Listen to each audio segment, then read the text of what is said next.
ফলত আমাৰ স্কুলৰ ল'ৰা ছোৱালী এতিয়া স্কুল যাবলৈ এতিয়া লাহে লাহে বন্ধ এৰি দিছে, সেইখিনি কথা তেওঁলোকে চিন্তা কৰা নাই।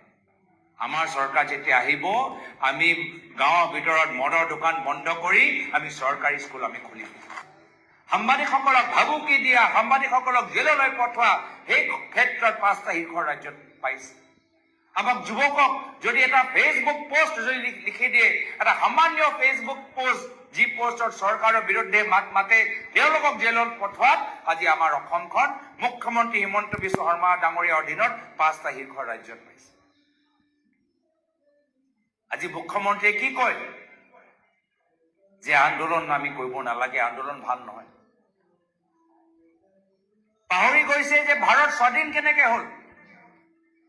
ভাৰত স্বাধীন হ'ল আমাৰ এটা স্বাধীনতা সংগ্ৰামৰ পৰা, আন্দোলনৰ পৰা। যদি ভাৰতৰ জনসাধাৰণ আন্দোলন নকৰিলেহেঁতেন, এতিয়া কেতিয়াও আমাৰ ভাৰত স্বাধীন নহ'লেহেঁতেন।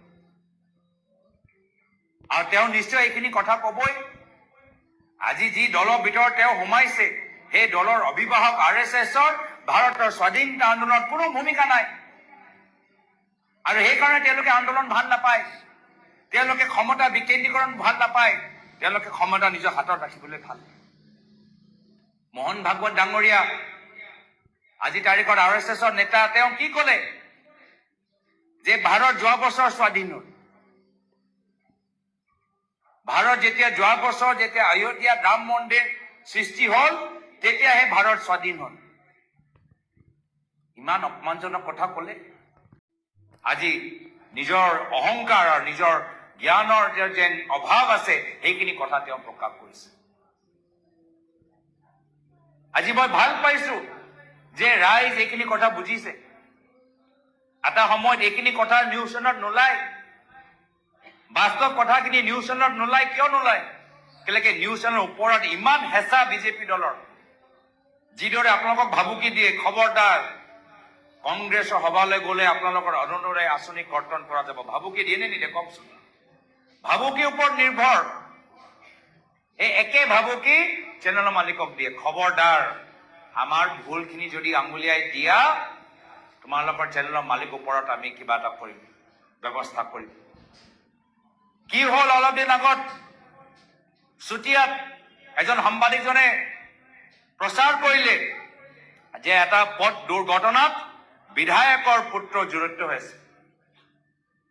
পথ দুৰ্ঘটনা হ'ল, চৰকাৰে তদন্ত কৰিব লাগে যে গাড়ীৰ চালক কোন। যি পথ দুৰ্ঘটনাত এজন মানুহৰ মৃত্যু হ'ল, তাত CCTV কেমেৰা আছে নে নাই, স্থানীয় মানুহখিনি কি অভিযোগ দাঙি ধৰিছে, তদন্ত হ'ব লাগে। লাইচেন্স কাৰ নামত, গাড়ী কাৰ নামত, এইখিনি কাম সেই পুলিচ অসম আৰক্ষী কৰিব লাগে। কিন্তু অসম আৰক্ষীয়ে এইখিনি কাম নকৰি সেই সাংবাদিকজনক, যি সেই ষ্টৰী প্ৰকাশ কৰিলে, সেই সাংবাদিকজনক আৰেষ্ট কৰিলে। এয়া হৈছে বৰ্তমান চৰকাৰৰ নীতি নিৰ্দেশনা আদৰ্শ,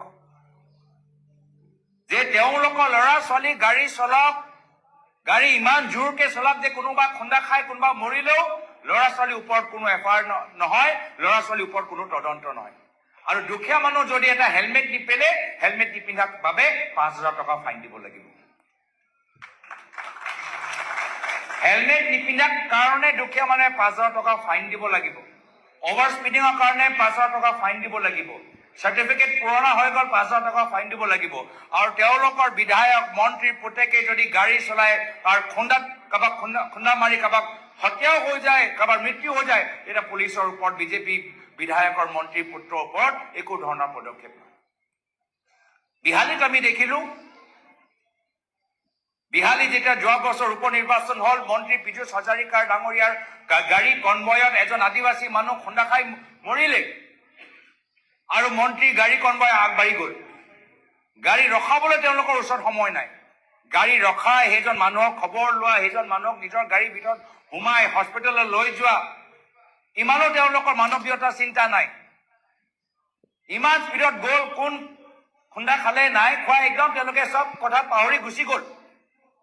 আৰু এজন আদিবাসী মানুহ ৰাস্তাতে পৰি থাকিলে আৰু মৃত্যু হৈ গ'ল। এয়া হৈছে তেওঁলোকৰ চিন্তাধাৰা।